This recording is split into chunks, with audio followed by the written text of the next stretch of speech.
जय हिंद दोस्तों, स्वागत है हमारा YouTube चैनल वर्ल्ड जी के स्टडी ग्रुप पे। दोस्तों, आज की इस वीडियो में हम आपके लिए IAS इंटरव्यू में पूछे गए कुछ इम्पोर्टेंट क्वेश्चन लेकर आए हैं, तो आप इस वीडियो को अंत तक जरूर देखना। और हमारे चैनल पर नए हैं तो चैनल को सब्सक्राइब करके बेल आइकन जरूर ऑन कर लीजिए। तो चलिए बिना देर किए वीडियो को शुरू करते हैं।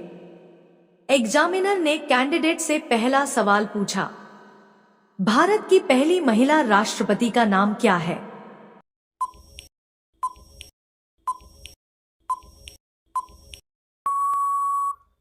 कैंडिडेट ने बहुत ही सूझबूझ के साथ जवाब दिया, सर, प्रतिभा देवी सिंह पाटिल।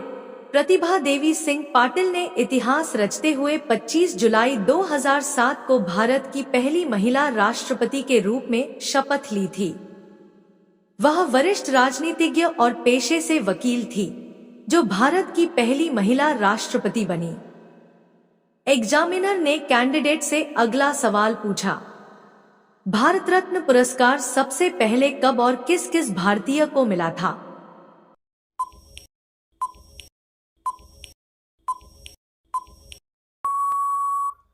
कैंडिडेट ने बहुत ही सोच समझ के जवाब दिया, सर, सबसे पहले साल 1954 में स्वतंत्र भारत के पहले गवर्नर जनरल चक्रवर्ती राजगोपालचारी, पूर्व राष्ट्रपति सर्वपल्ली राधाकृष्णन और डॉक्टर चंद्रशेखर वेंकट को दिया गया था। साल 1954 तक ऐसी व्यवस्था थी कि सिर्फ जीवित लोगों को भारत रत्न दिया जाता था, लेकिन 1955 के बाद से मरणोपरांत भी ये दिया जाने लगा। एग्जामिनर ने कैंडिडेट से अगला सवाल पूछा, भारत की राजधानी दिल्ली कब बनी थी?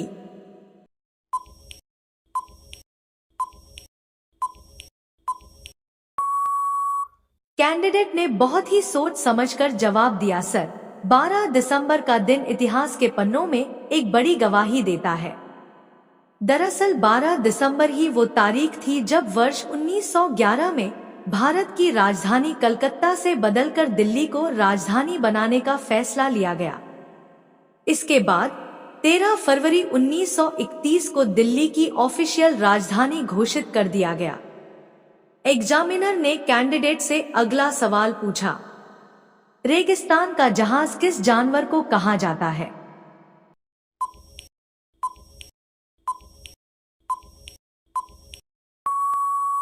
कैंडिडेट ने इसका सही जवाब दिया, सर, ऊंटों को मुख्य रूप से उनकी शारीरिक विशेषताओं के कारण रेगिस्तान के जहाजों के रूप में जाना जाता है, जो रेगिस्तान की परिस्थितियों के अनुकूल होते हैं।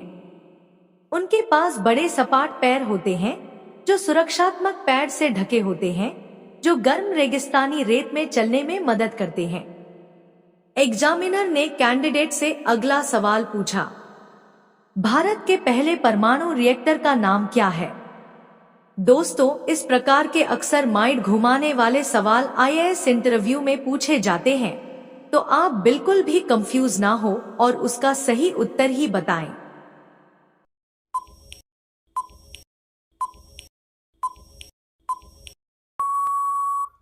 कैंडिडेट ने इसका सही जवाब दिया, सर, अप्सरा। यह मुंबई के ट्रॉम्बे में स्थित अप्सरा परमाणु रिएक्टर था। भारत और एशिया के पहले परमाणु रिएक्टर अप्सरा का उद्घाटन 20 जनवरी 1957 को प्रधानमंत्री जवाहरलाल नेहरू ने किया था। एग्जामिनर ने कैंडिडेट से अगला सवाल पूछा, माउंट एवरेस्ट पर चढ़ाई करने वाली पहली भारतीय महिला कौन है?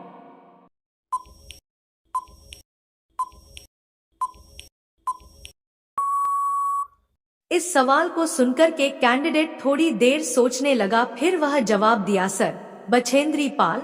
बछेंद्री पाल भारतीय पर्वतारोही जो 1984 में माउंट एवरेस्ट की चोटी पर पहुंचने वाली पहली भारतीय महिला बनी। एग्जामिनर ने कैंडिडेट से अगला सवाल पूछा, किस सन में सबसे पहले भारतीय फिल्म को बनाया गया था?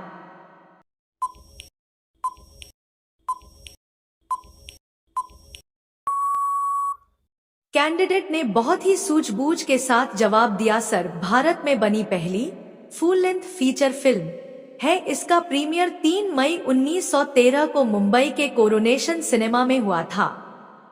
ये एक साइलेंट फिल्म है जिसका निर्देशन और निर्माण दादा साहेब फाल्के ने किया था। एग्जामिनर ने कैंडिडेट से अगला सवाल पूछा, इंडिया डिवाइडेड नाम की पुस्तक के लेखक कौन थे? दोस्तों, इन सवालों के जवाब यदि आपको पहले से पता होगा तो कमेंट करके अवश्य बताएं। हम जानना चाहते हैं कि आप में से इन सभी सवालों के जवाब कितने लोगों को पहले से पता था।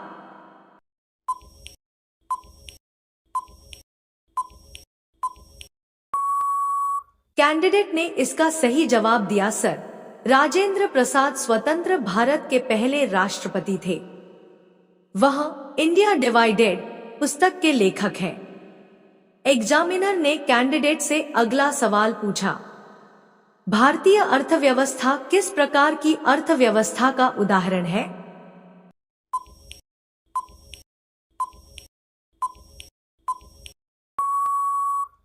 कैंडिडेट ने इसका जवाब दिया सर, मिश्रित अर्थव्यवस्था। भारत ने दोनों प्रकार की आर्थिक प्रणालियों का अनुसरण किया है, जो कि पूंजीवादी और समाजवादी अर्थव्यवस्था है। इसीलिए भारत को मिश्रित अर्थव्यवस्था कहा गया है। एग्जामिनर ने कैंडिडेट से अगला सवाल पूछा, भारत की सबसे लंबी अंतर्राष्ट्रीय सीमा किस देश के साथ लगती है?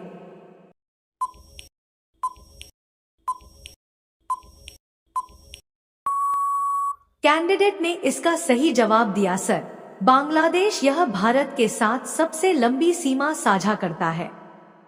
बांग्लादेश भारत के साथ 4096 किलोमीटर लंबी अंतर्राष्ट्रीय सीमा साझा करता है। बांग्लादेश भारत सीमा दुनिया की 5वीं सबसे लंबी भूमि सीमा है। एग्जामिनर ने कैंडिडेट से अगला सवाल पूछा, भारत का सबसे छोटा राज्य क्षेत्रफल की दृष्टि से कौन सा है?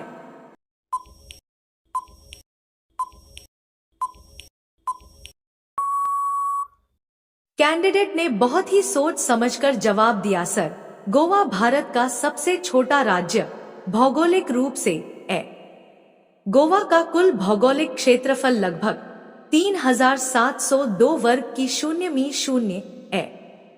एग्जामिनर ने कैंडिडेट से अगला सवाल पूछा, हॉर्नबिल त्योहार किस राज्य में मनाया जाता है?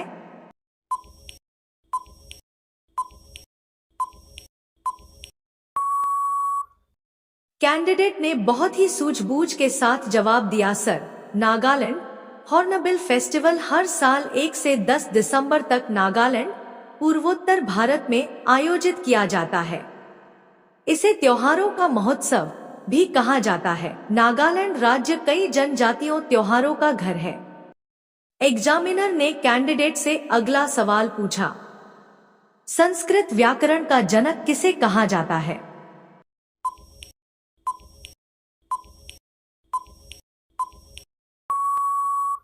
कैंडिडेट ने इसका सही जवाब दिया सर, संस्कृत भाषा का जनक महर्षि पाणिनि को कहा जाता है।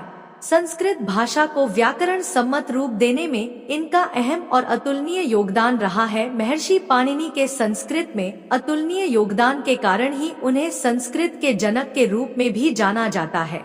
एग्जामिनर ने कैंडिडेट से अगला सवाल पूछा, क्या ऐसी कोई जगह है जहां दिन और रात एक साथ देखने को मिल सकता है?